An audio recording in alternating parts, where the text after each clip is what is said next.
The film, released in 1993, was censored due to its subject matter, requiring an 18 rating to watch.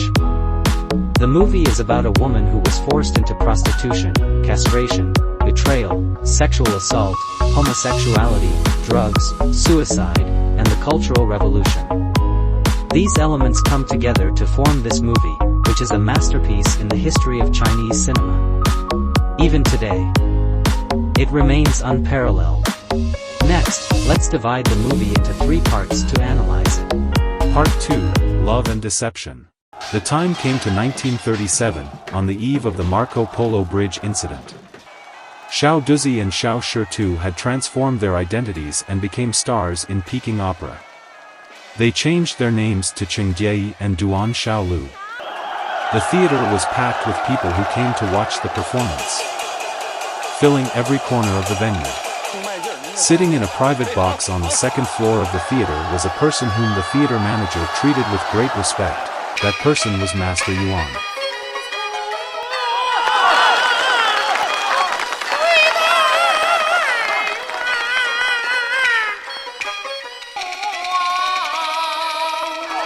After the show, Qingjie and Duan Xiaolu discussed Master Yuan's presence. But their interaction seemed more intimate now. Master Yuan's arrival interrupted their intimate moment. He brought valuable gifts for Qingjie and praised her, but he took the opportunity to lecture Duan Xiaolu on the art of Peking opera. Irritated by the lecture, Duan Xiaolu refused Master Yuan's invitation and went to a brothel instead, choosing the most famous courtesan, Zhu Xian. At that moment, Zhu Xian was entertaining a client on the 3rd floor but got into an argument with him. Under the client's threat, Zhu Xian threatened to jump off the building. Seeing Duan Xiaolu's signal, she leaped into his arms from the 3rd floor. Duan Xiaolu's actions provoked the anger of the other clients. Surrounded by them, Duan Xiaolu announced his engagement to Zhu Xian and performed a skillful act of smashing a tea set. The other clients no longer bothered them, and Zhu Xian's eyes gradually filled with love for Duan Xiaolu. The next day, Qingjie expressed strong dissatisfaction with Duan Xiaolu's brawl at the brothel in the theater's dressing room. At that moment, Qingjie resembled a woman afraid of losing her husband. Duan Xiaolu then spoke his mind, saying, "You have to be a little crazy to survive. It's fine to go crazy on stage, but if you go crazy in real life, how can you live?" The performance continued to receive thunderous applause, and Master Yuan's generous reward added even more brilliance to the scene.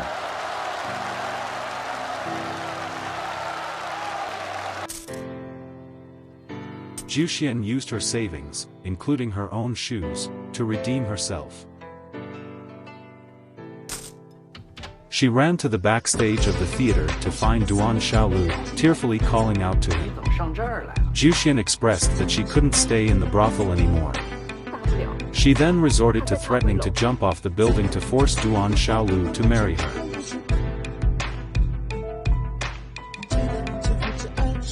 Duan Xiaolu draped his coat over Zhu Xian, symbolizing their engagement. At this moment, Duan Xiaolu also revealed his joy. The dressing room door swung open heavily, and Qingjie threw her shoes at Zhu Xian, using words to provoke her and express her discontent. Duan Xiaolu initially faced Zhu Xian with a stern expression but quickly turned to smile at Qingjie, inviting her to be the witness at their wedding. However, Qingjie sharply refused Duan Xiaolu's invitation. Qingjie, with tears in her eyes, pleaded with Duan Xiaolu to accompany her to Master Yuan's mansion but was also rejected by Duan Xiaolu. Qingjie sat slumped in disappointment on the chair in the dressing room. Master Yuan approached her once again, this time with a pair of silk ribbons, an important headpiece in Peking opera costumes, extending an invitation to Qingjie. At Master Yuan's mansion, Qingjie discovered the precious sword from the Zhang family's estate. which was confirmed by Master Yuan himself to be the same sword from years ago.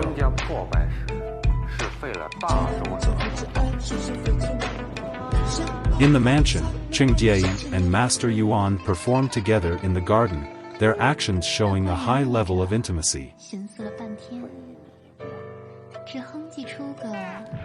On a rainy night, a Japanese cavalry intercepted a yellow carriage that was rushing forward. Opening the curtains of the carriage, they found Qingdiayi sitting there, her makeup smudged, clutching the precious sword tightly in her hand. Qingdiayi arrived at Duan Xiaolu's house with the sword. At that moment, the engagement banquet at Duan Xiaolu's home was still ongoing, but Duan Xiaolu was lying on the bed, intoxicated from alcohol. Qingdiayi threw the sword to Duan Xiaolu, who immediately recognized it as a good sword but forgot about the oath made by Xiao Duzi, Qingdiayi's previous identity. Heartbroken, Qingdiayi walked to the doorway and said to Duan Xiaolu, "From now on, you sing your songs. And I'll sing mine."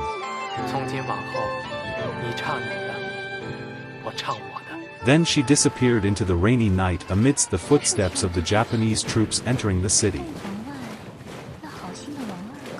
After the Japanese troops entered the city, they also went to the theater to watch Qingdiayi's performance.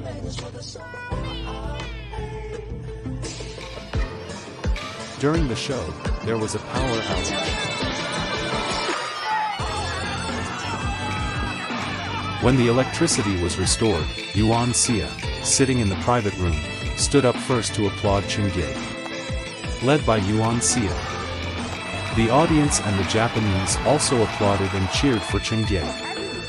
Backstage, Duan Xiaolu became furious with the Japanese who had taken his costumes and confronted the Japanese police officer who accompanied them.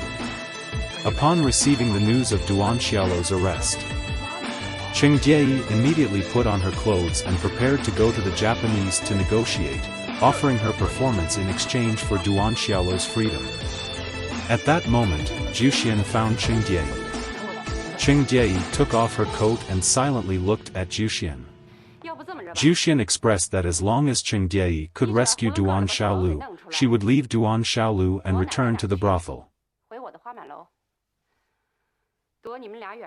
Duan Xiaolu agreed to Juxian's request and went on to perform a solo act for the Japanese.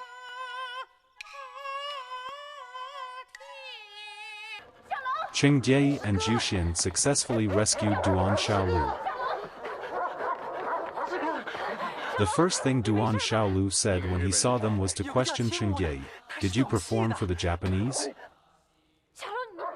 Upon learning that Qingdiayi had indeed performed for the Japanese, he spat at her and quickly walked away.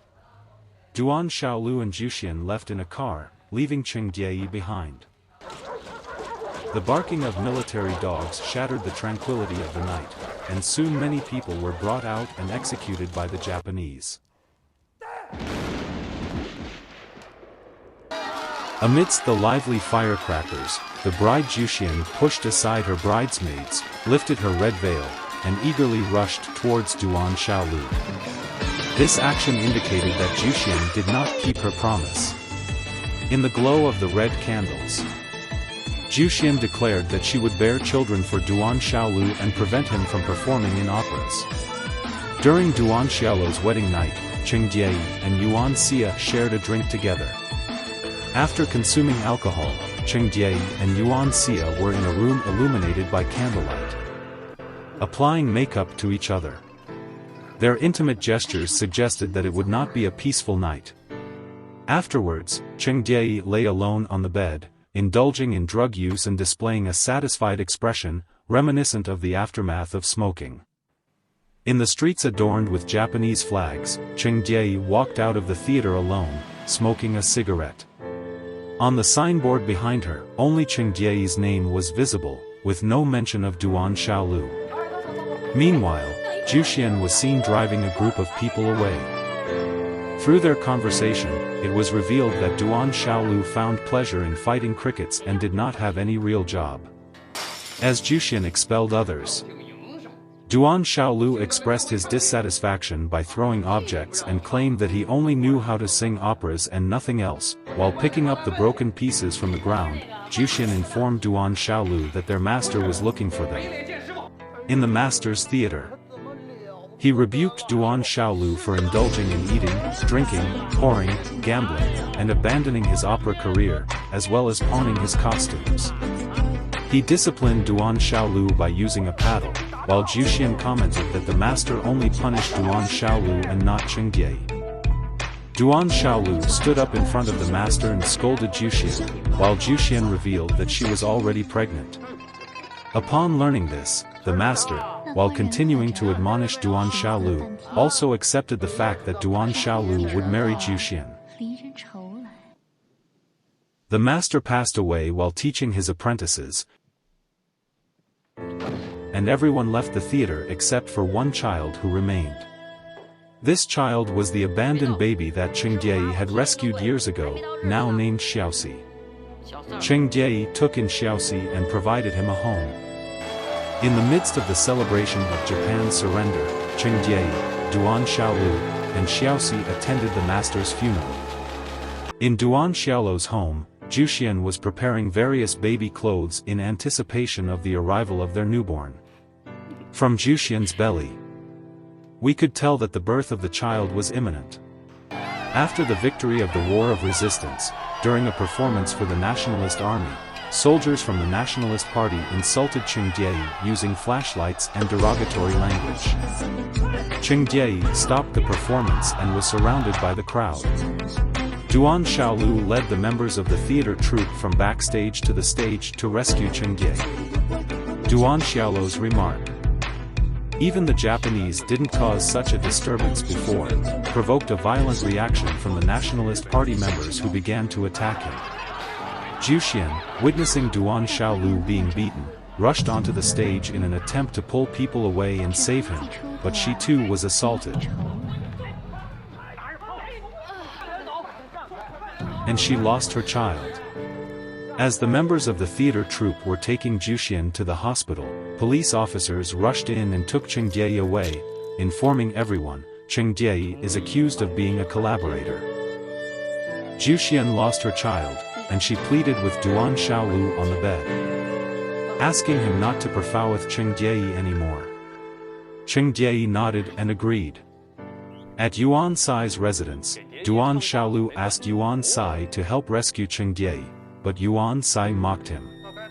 While Yuan Sai was giving Duan Xiaolu a hard time, Juxian appeared in front of Yuan Sai with the sword. Using the pretext that both Yuan Sai and Chengdiei were collaborators, Juxian threatened Yuan Sai to save Chengdiei. Juxian ran to the prison and told Chengdiei to testify in court, saying, "I was forced to perforate the Japanese." She handed Chengdiei a letter written by Duan Xiaolu himself and informed him that her unborn child had died. Chengdiei indulged in drugs in the prison, feeling disappointed once again. Although we couldn't see the contents of the letter, we can infer that it was a letter indicating that Duan Xiaolu and Chengdiei would no longer perforate together.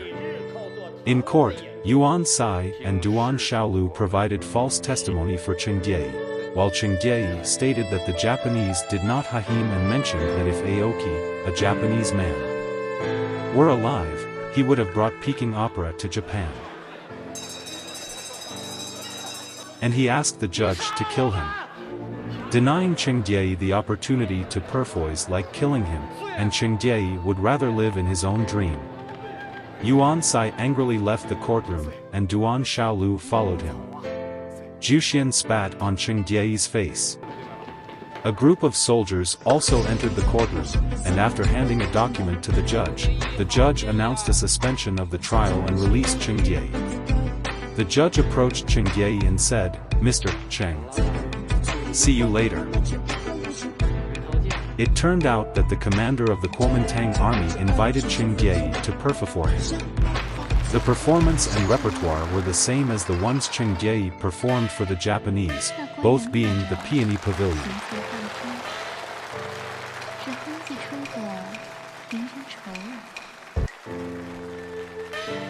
Cheng Jie was lying on the bed, inhaling drugs, while listening to Lord Na reading the fabricated letter, which was intended for Cheng Jie's mother. On the street, Cheng Jie, accompanied by Xiao Si, spotted Duan Xiaolu, who was selling watermelons, tightly gripping the sword in his hand. In 1948, Beijing was heavily influenced by the Chinese Civil War, and resources were extremely scarce. The act of people scrambling for food and Lord Na's words also foreshadowed the change of power, indicating that the Communist Party was about to gain control. Lord Na subtly invited Duan Xiaolu to continue singing, and Duan Xiaolu responded tactfully.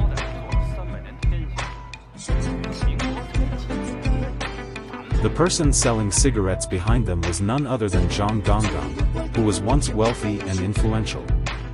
At this moment, he was dressed in tattered clothes and no longer displayed his former arrogance.